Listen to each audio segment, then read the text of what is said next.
In the beginning of 1996, Pokémon Red and Green became a massive success in Japan, so it seemed obvious to start developing sequels right away. And while that is what initially happened, the studio behind Pokémon, Game Freak, had spent 6 long years bringing Red and Green to life. By the time Gold and Silver entered production, not only was the team completely exhausted, the studio was also running out of money. On top of that, Satoshi Tajiri, the creator of Pokémon, wanted Gold and Silver to be the most complete, ultimate Pokémon experience. Games so ambitious that in hindsight, they would still hold up against entries released decades later. Meanwhile, the team also had to pour time and energy into various other projects, including making other games to stay in business. What was initially estimated as a year's worth of work turned into a 3-year project. To better understand the multiple delays, design decisions, and why lots of content had to be cut, we have to go back to March 1996, right after Pokémon Red and Green released in Japan. The games were flying off the shelves, and it quickly became clear Pokémon had the potential to become not just a hit in Japan, but a global phenomenon. To ensure its success, 2 things had to happen at the same time. The original games needed to be prepared for an international release, and the team had to start creating sequels. However, the developers at Game Freak were mentally and physically exhausted from pushing themselves to the limit for 6 years creating Red and Green.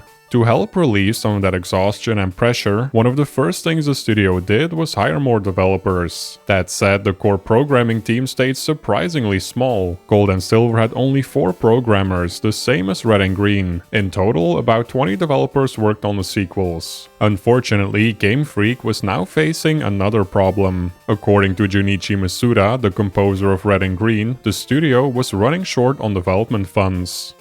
After Red and Green came out and the follow-up games, we didn't have a lot of money. We were kind of out of money at that point because we had spent all the development funds and everything, so we needed to make some other games to stay in business. Therefore, Junichi himself was initially not involved with the production of Silver and Gold, as he had to step away to work on Bazaru the Gozaru, No Game the Gozaru, and Warriors Legend of the Blue Dragon, 2 Game Freak games that were never released outside of Japan. Despite being low on funds, Satoshi Tajiri decided that the sequels to Red and Green should be the ultimate Pokémon games. His goal was to add so many big improvements that fans would look back on the games fondly, even after many years. Satoshi felt the titles had to reflect that ambition. Early on, before much of anything was locked in, he thought it might be a nice idea to call the games Pink or Purple. However, he didn't want fans to see the sequels simply as extensions of the originals, so he decided to move away from the color theme entirely and name the games after rare materials instead, as a way of signaling a significant leap forward for the franchise. Before we move on, I'd like to talk about this video's sponsor, ExpressVPN. ExpressVPN is a virtual private network. It basically serves as a tunnel between your device and the internet and keeps your online activity private and secure. Furthermore, it allows you to watch content from streaming platforms that would be inaccessible without ExpressVPN. They've been around since 2009 and have made it their mission to shield your internet activity from companies that log and in lots of cases even sell your data. Internet service providers in the US, for example, can legally sell your browsing history to advertising companies. Another issue I often face is connecting to public Wi-Fi, which is usually unencrypted and makes me a sitting duck for hackers. Once they're on the same public Wi-Fi network, they could easily steal all my personal emails, passwords, credit card details, and more. However, I simply turn on ExpressVPN and now all my network activity is encrypted and rerouted through secure servers with best-in-class encryption, making it impossible for any company to track and sell my data and for hackers to steal personal information. ExpressVPN is also excellent for unlocking thousands of movies and TV shows. Some content on streaming platforms is blocked based on my online location, but ExpressVPN lets me choose my online location from any 105 countries. This allows me to watch lots of Studio Ghibli movies on Netflix, as well as shows like Schitt's Creek using either my phone, TV, or laptop. Get up to 4 extra months of ExpressVPN by clicking the link in the description box below, scanning the QR code on screen, or by going to expressvpn.com/ThatGuyGlen. ExpressVPN, the VPN you trust. Now back to the video. With the broad vision starting to take shape, the team shifted to specific gameplay ideas. One priority they kept coming back to was accessibility. They expected Gold and Silver to be a lot of players' first Pokémon game, so they looked for ways to make Pokémon easier to understand for people of all ages. One of their early solutions was an in-game magazine called Pokémon Journal. The idea was that players could find copies while checking random bookshelves, then read short articles with details about Pokémon, useful items, and little updates about what was happening in different towns and cities. While this feature didn't make it in the final games, a version of Pokémon Journal did exist in a demo from 1997, but more on that later.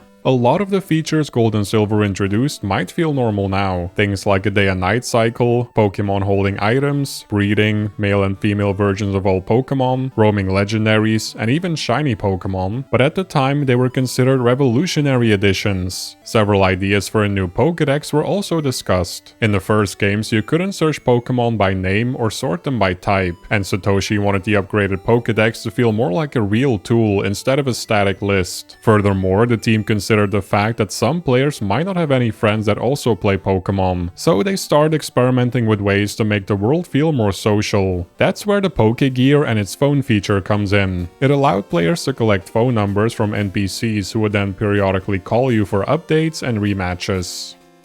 In July 1996, about 4 months after development began, the sequels were officially announced in an issue of CoroCoro comic. They were revealed simply as Pokémon 2, alongside the debut of the first new Pokémon, Ho-Oh, and a targeted release window of spring 1997. But despite the big reveal, the reality is that not much had been built yet, because Game Freak was extremely busy dealing with other important things. The sudden, massive popularity of Pokémon meant that preparing the previous generation of games for a worldwide release took priority. Additionally, the franchise began expanding into other lanes that each came with their own production schedules, partners, and deadlines. For instance, the Pokémon trading card game launched in Japan in October 1996, and the anime began airing in April 1997. Around the same time, Satoshi was starting to feel the weight of his role, not only as Pokémon's creator, but also as the president of Game Freak. He had many responsibilities, and with everything happening at once, the sequel's early development moved slower than anticipated.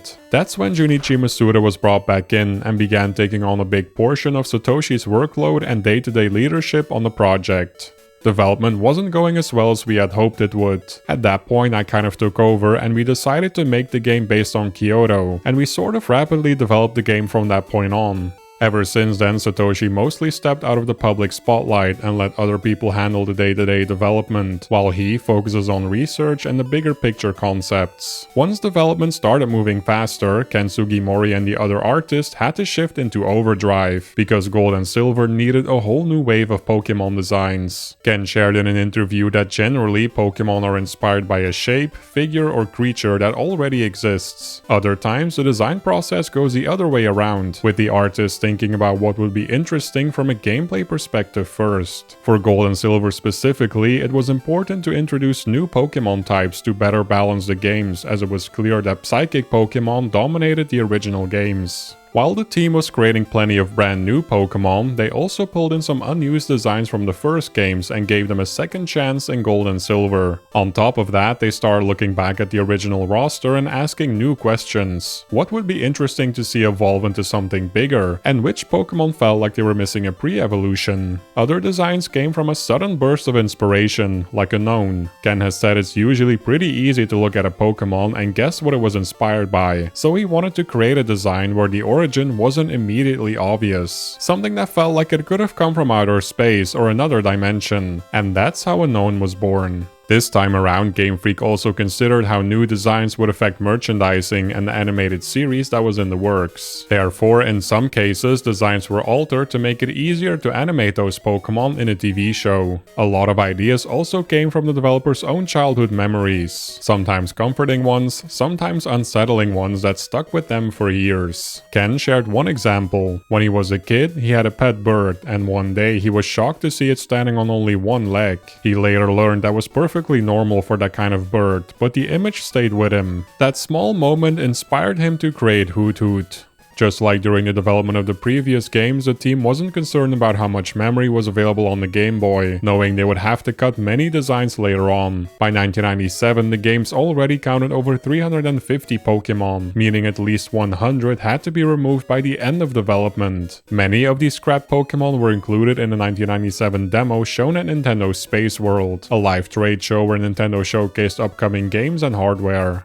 Lots of scrap pre-evolutions and evolutions of Gen 1 Pokémon could be seen in the demo, such as baby forms for Paris, Growlite, Doduo and Goldeen, plus evolved forms for Pinsir, Tangela, Farfetch'd and Ditto. The demo also revealed that 2 different starters were considered during development. Instead of Cyndaquil, it featured a bear-like Pokémon called Flambear, and instead of Totodile, a sea-like Pokémon called Cruise was the water starter. And as mentioned earlier, the in-game magazine Pokémon Journal was accessible in the Space World demo using the player's PC. The demo also included a few early hints about the story. In Professor Oak's opening narration, he says that a year earlier, 2 boys helped him complete the Pokédex. After that, new Pokémon species began appearing across the country, which prompted Oak to leave Kanto and move to Silent Hill, an obvious placeholder name for what will become New Bark Town. He sets up a new lab there, and now he needs help researching and discovering these newly emerging Pokémon. What's especially interesting is this text was only discovered after the demo leaked online in 2018, and people were able to play the demo's story mode, which was inaccessible at the Space World event itself. Needless to say, Oak's monologue is very different in the final release. During the Space World event in 1997, Satoshi Tajiri actually commented on the story when he was asked whether characters from the original games would return. He said there would be a different protagonist, but that familiar faces like Ash and Professor Oak would show up again. He also hinted that Giovanni, the leader of Team Rocket, would make his return too. Early builds back up that statement, as Giovanni can be found in a 1997 demo at the radio tower, and he even appears as an Elite Four member in the Space World demo from 1999. However, in the final version of Gold and Silver, Giovanni never appears at all.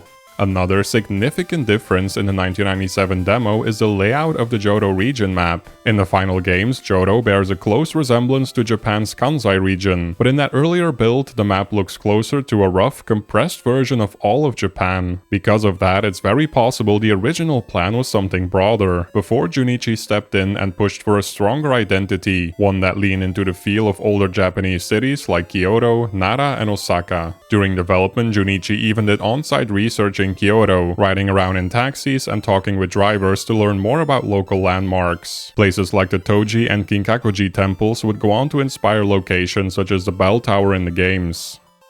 The 4 programmers struggled to implement every single new feature, as well as include 251 Pokémon, 100 more than in the original games. As a result, load times were sluggish, battles could take a while to start, and there was even a noticeable pause when Pokémon popped out of their Pokéballs in battle. Halfway through development, Game Freak upgraded from a 2 megabit Game Boy cartridge to a 4 megabit cartridge. That gave them the extra space needed to include the Kanto region, effectively doubling the amount of content. But it didn't fix performance because the code simply wasn't written in an efficient and optimized way. This is where the late Satoru Iwata comes in. At the time, he wasn't working at Nintendo yet. He was the president of HAL Laboratory, the studio best known for Kirby and the Mother series. Iwata was also a board member at Creatures Inc., the company that handled a lot of the licensing requests before the Pokémon Company was established in 1998 and took over brand management. That connection is what pulled Iwata into Pokémon in the first place, because he became involved with analyzing the best way to localize the overseas versions of Pokémon Red and Green. He would study the source code himself, then relay localization advice back to the relevant team at Nintendo. Once Iwata got familiar with the code, he took it upon himself to port the battle system over to the Nintendo 64 for Pokémon Stadium, which completely stunned Shigeki Morimoto, one of the programmers on Red and Green.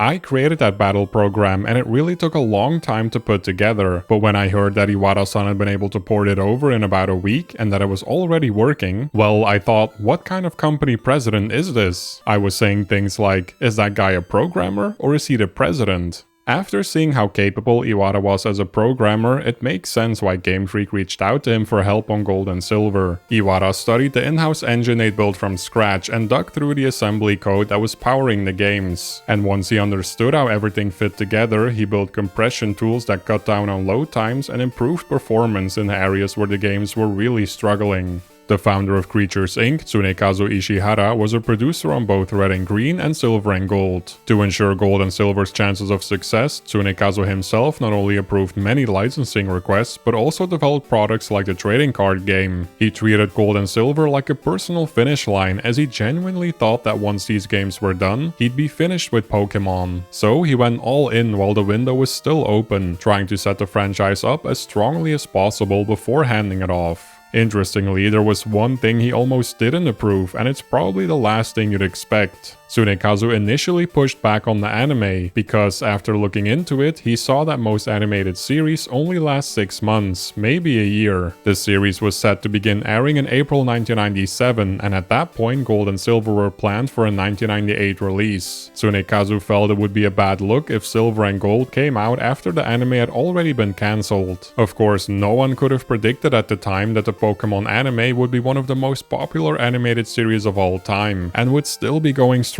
almost 30 years later. Even though Junichi Masuda had already taken on a big share of the directing responsibilities, he still worked on the soundtrack too, and he did it using the same pipeline he used on Red and Green. Junichi composed the tracks on a Commodore Amiga, converted them into MIDI data, and then ran that MIDI data through software he had written himself to convert it into data the Game Boy could actually play.